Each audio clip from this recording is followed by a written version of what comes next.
Hey, what's going on out there? How y'all doing? This is your Uncle Steve here on a Friday. It is August 13th, and more importantly, today is the preseason debut of our Atlanta Falcons, the new look 2021 Atlanta Falcons.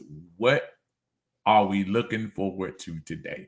I just wanted to stop in here real quick because I am not going to get an opportunity to watch the game today. Maybe get a chance to peek in at a couple of spots in between, but I will be at work. I know a lot of you are going to be watching, eyes stuck to the TV, looking to see what is going to happen today with a lot of, quite frankly, a lot of new faces on the roster. We cut a lot of fat this year, traded away arguably our most talented player, and taking a leap of faith with Coach Arthur Smith and GM Terry Fontenot to see what exactly we have in store for 2021. So I wanted to bring up those things that I thought were some of the biggest things I want to see today. And before I even go any further, the first thing I want to see is everybody stay healthy. Situations like this, anytime when you see a game, and I know I was watching a little bit of the Eagles and Steelers earlier, the replay of it, and you saw folks limping out and stuff like that. I know it's football, gladiator sport. Things are going to happen. Injuries are going to happen. But the one thing I do want, we only have 3 of these games to go through.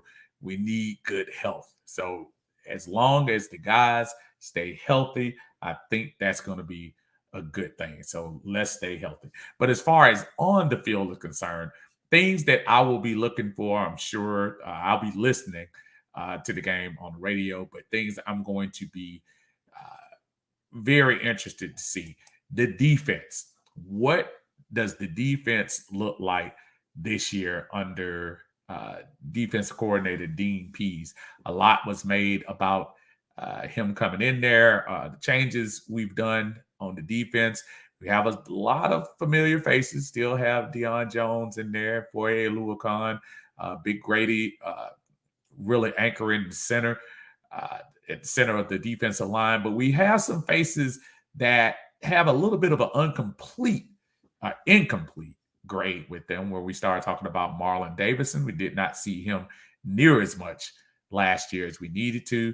Dante Fowler, of course, we know very disappointing year considering what we paid to get him in here. But I think his attitude must be a lot different. He restructured his contract, a little bit more incentive laden. So looking forward to seeing what he can do. Do we ever get the emergence of John Kaminsky, who was looked at a few years ago as one of those diamonds in the rough that needed to be trained up, and we reap the benefits? Well, let's hope 2021 is that year. Stephen Means still hanging out on the team.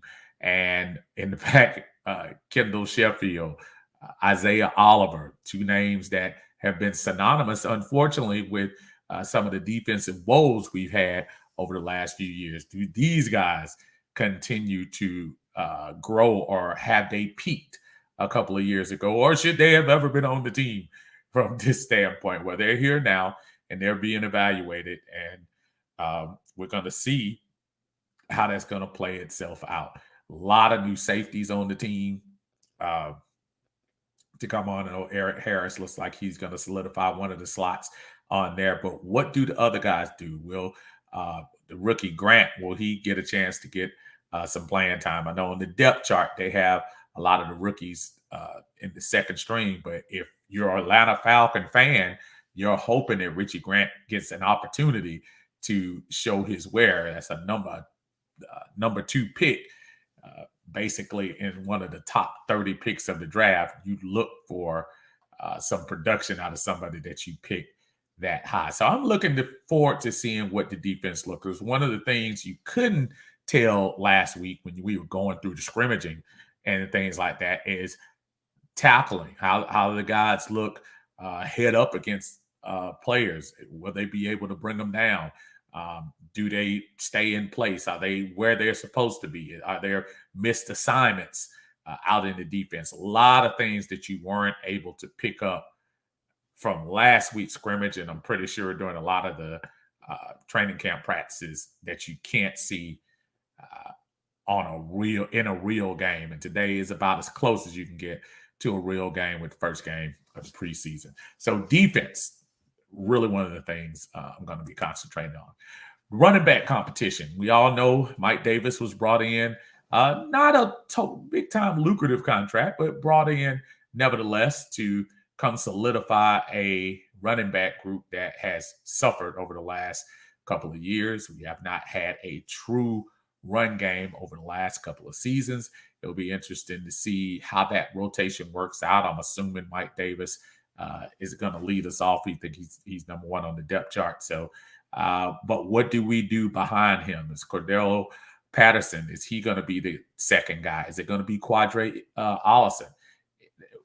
Who are these guys that are going to contribute to our running game, which we hope will be a running game improved over anything we've done over the last couple of seasons? We need that running game in order to make this offense go. Coming from where Coach Smith came from, it was key in his offense, and I'm pretty sure it's going to be key in what him and Dave Ragone are going to try to run here in Atlanta.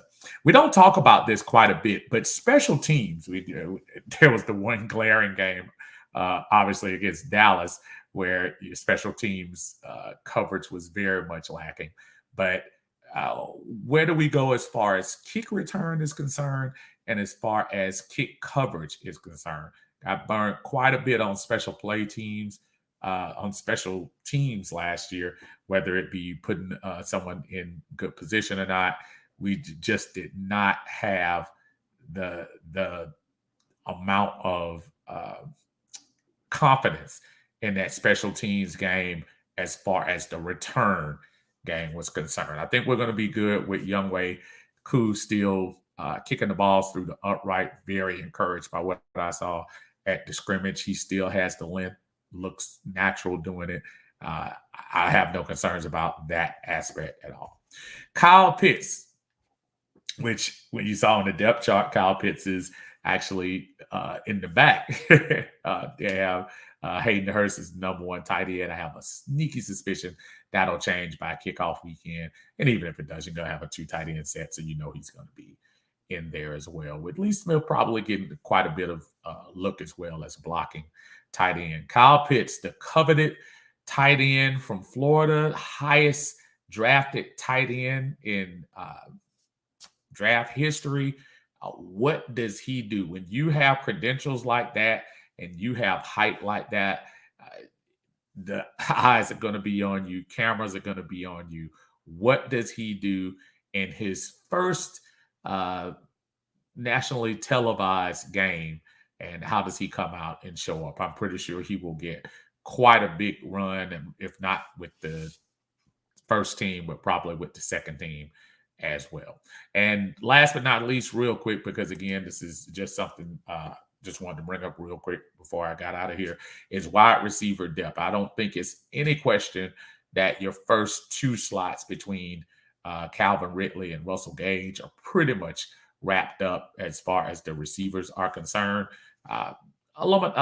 Zacchaeus is probably a pretty solid 3, but what do we do with a lot of the guys out of that? Sharp coming from Tennessee, Christian Blake still on the team, the ever so hyped Frank Darby from Arizona State, 6th round pick. What can he add? Can he add some depth to this wide receiver group? I want to see how these guys interact when they kick this thing off today and what exactly they will put into the mix. It's going to be a very interesting review when we come up on Sunday, talking about what the guys did today. Again, the season isn't made in one preseason game, but it will be nice to finally see some Atlanta Falcons in uniform, and being able to talk about action that we saw on the field. Until then, folks, this is your Uncle Steve. I will talk to y'all without a doubt on Sunday at 6 p.m. Anything extraordinary happens in the game to talk about after the game, I'll definitely pop on if it's anything else going on. Until then, y'all have a happy Friday. Enjoy the game, and I'll talk to you on Sunday. Y'all have a good one.